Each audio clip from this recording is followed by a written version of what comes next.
Brian Sapinski from Lost Silver Productions here with this edition of the Game Show Talkin' Fun Lightning Rounds. Doing this on a Monday? That's new, you say. Well, as I started to write this, I was watching Jeopardy, and this lightning round has everything to do with it given today's news.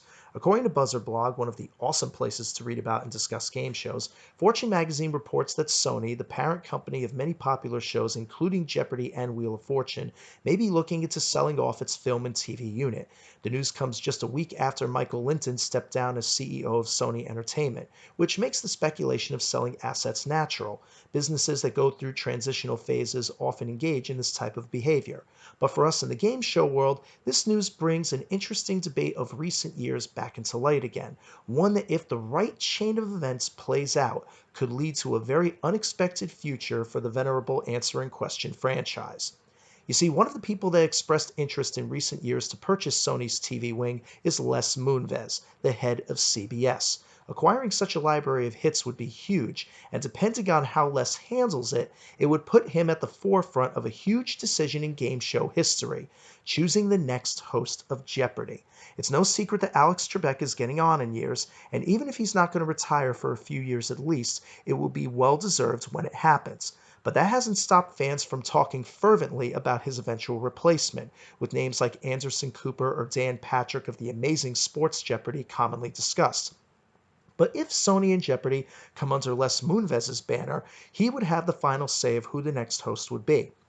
He proved this 10 years ago when the search was on for Bob Barker's successor on The Price is Right. Fremantle and Price producers auditioned multiple hosts, including personal favorite Todd Newton, John O'Hurley, 90s syndicated host Doug Davidson, and even Mario Lopez. Price producers even tested a couple of names themselves, including Mark L. Wahlberg, who longtime producer Roger Dobkowitz thought was the one, but CBS shot Mark down because he didn't have the looks they wanted. Ultimately, it was CBS and not Fremantle or Price producers that made the final decision, and after serious discussions with Tom Bergeron fell through, Drew Carey was the one who assumed the mantle. Furthermore, Drew was given the job without an audition, unlike everyone else. This meant that someone high up at CBS had to really like him, and it's possible, though never documented to my knowledge, that Les Moonves himself could have been one of those people. So come back to the present day. Here's a crazy what if that plays off of that past with Price is Right. It's highly unlikely, and trust me, I'm not trying to champion this idea by any means, but just have a little fun with me and imagine for a moment.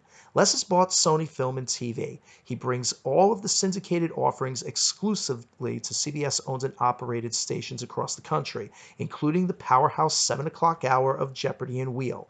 Fast forward to a few years from now, and Alex makes his announcement that he is taping his final season. Sony begins the search for a new host, but in a moment of deja vu, Les Moonves steps in again and declares that he has the new host for Jeopardy signed, sealed, and delivered. And that new host is Julie Chen. Yes, the boss's wife is given another birthday present. Now, before all you hardcore game show fans who post in forums where time stopped in 1990 start coming at me with your pitchforks, consider a couple things. Julie Chen may be handed a lot of things at CBS, but she always has presented a welcoming environment every single time, treating every show with total simplicity and respect. Those are the same exact things you come to expect every time you watch Jeopardy! And even Price fans who bought into the conspiracy theory that Rosie O'Donnell would have turned the show into half game, half musical would probably agree that Jeopardy! Wouldn't change at all if Julie Chen suddenly became the host. So yeah, it's wild, and it'll probably never happen. But if the stars all fell in the right place, I would make the daring and perhaps unpopular opinion that Jeopardy! Would do just fine in the hands of Julie Chen. So what do you think? Plausible? Just plain ludicrous?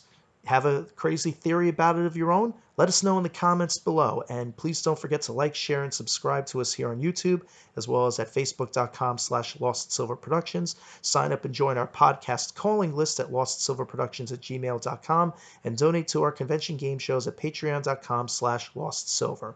I'm Brian Sapinski from Lost Silver Productions, and you have survived the lightning round.